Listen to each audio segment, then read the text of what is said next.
দেখি তো সাহেব কি করে। ও সাহেব তো নাক ডেকে ঘুমাচ্ছে। এবার আমি ড্রাইভ থেকে টাকা নিয়ে বাজারে যাই, কিছু খাবার কিনে নিয়ে আসি। আরে যা, টাকাটা তো বাতাসে উড়ে গেল।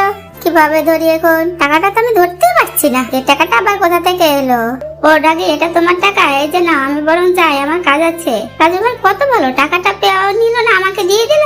দেখি তো রাজু ভাই কোথায় যাচ্ছে, কি করছে।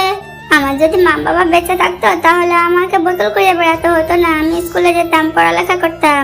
আরে রাজু তো মা বাবা বেঁচে নেই, রাজু খুব পড়ালেখা করতে ইচ্ছে করছে মনে হয়। এই দেখো সাজু, তোমার জন্য নতুন বই কিনে নিয়ে এসেছি।